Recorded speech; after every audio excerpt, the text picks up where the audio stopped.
Zebra हा सनी वर्गातील विषमखुरी गणाच्या इक्विडी कुलातील एक प्राणी आहे. गाढव व घोडा हे देखील याच कुलातील असून हे सगळे 21 प्रजातीचे आहेत. झेब्रा मूळचा आफ्रिकेतील असून नैसर्गिक स्थितीत केवळ आफ्रिका खंडात आढळतो. पूर्व व दक्षिण आफ्रिकेच्या वाळवंटी प्रदेशांत तसेच गवताळ भागांत तो कळपाने राहतो. त्यांच्या 3 जाती आहेत: सामान्य झेब्रा, पहाडी झेब्रा, ग्रेव्हीचा झेब्रा.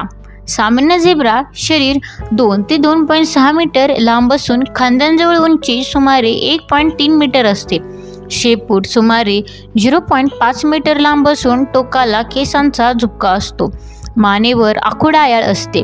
सर्व शरीरावर काळे पांढरे पट्टे हे याचे वैशिष्ट्य आहे.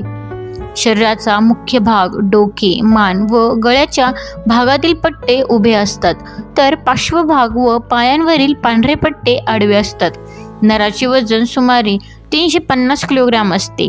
मादी नराहून आकाराने लहान असते. झेब्राच्या 3 जातींपैकी प्रत्येक जातीच्या शरीरावरील पट्ट्यांमध्ये विशिष्ट आकृतिबंध असतो. 2 झेब्रांचे पट्टे हे एकमेकांशी जुळत नाहीत. त्यांचे कळप एकत्र राहण्यासाठी या पट्ट्यांचा उपयोग होत असावा. जन्मापासूनच झेब्रे पट्ट्यांच्या वस्तूंकडे आकर्षित होतात. ज्या झेब्रांचे पट्टे कळपातील प्राण्यांच्या पट्ट्यांशी मिळते जुळते नसतात अशांना कळपात सामील केले जात नाही. असे झेब्रे कळपापासून वेगळे व एकीकडे राहतात. झेब्रा प्रामुख्याने गवत खातो. कधीकधी तो कोवळ्या फांद्या, पाने, कळ्या, फळे आणि मुळे देखील खातो. दिवसभरातील अधिक काळ तो खाण्यात घालवितो. त्याला गंध व चव यांचे अचूक ज्ञान असते. तसेच त्याची दृष्टी उत्तम असते. सिंह, बिबट्या, चित्ता व तरस हे झेब्राचे मुख्य भक्षक आहेत. भक्षकांपासून सुरक्षित राहण्यासाठी ते नेहमी कळपाने राहतात. कोणत्याही धोक्यापासून सदैव सावध राहण्यासाठी कळपातील एक झेब्रा सतत सतर्क असतो. झेब्रा त्याचे मोठे कान सर्व दिशांना फिरवू शकतो. त्यामुळे त्याला आवाजाची दिशा ओळखता येते. रात्रीच्या काळोखात त्याला स्पष्ट दिसते. हल्ल्याची जाणीव होताच तो पळण्याचा प्रयत्न करतो. तो ताशी सुमारे 65 किलोमीटर वेगाने पळू शकतो. नैसर्गिक अवस्थेत तो सुमारे 22 वर्षे जगतो. झेब्राचे कळप लहान मोठे असतात. कळपात लहान गट असून त्यात एक नर, काही माद्या आणि पिल्ले असतात. प्रौढ नर स्वतःचे वेगळे कळप करून राहतात. त्यांच्या कळपात माद्या नसतात.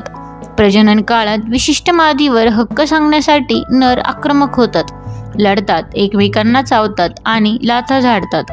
मादी 3 वर्षांची झाली की प्रजननक्षम होते आणि आयुष्यभर प्रजननक्षम राहते. नर बहुधा वयाच्या 5व्या वर्षी प्रजननक्षम होतात. गर्भावधी सुमारे 1 वर्षाचा असतो. मादीस दर खेपेला एक पिल्लू होते. नवीन जन्मलेले पिल्लू 1 तासात उभे राहते. थोड्या दिवसांतच पिल्लू गवत खायला लागते. पिल्लाचा रंग करडा असतो. झेब्राला मांस आळविण्याचे अनेक प्रयत्न झाले, परंतु ते निष्फळ ठरले. नैसर्गिक अवस्थेत झेब्रे असुरक्षित जीवन जगतात. आफ्रिकेतील कुरण मालक आणि शेतकरी यांनी चराव जमिनी ताब्यात घेतल्यामुळे आणि पाण्याच्या दुर्भिक्षामुळे झेब्र्यांच्या अधिवासाचे क्षेत्र कमी होत चालले आहे. मांस आणि कातडीसाठी त्यांची शिकार केली जाते. सध्या केवळ सामान्य झेब्रा अधिक संख्येने आहेत.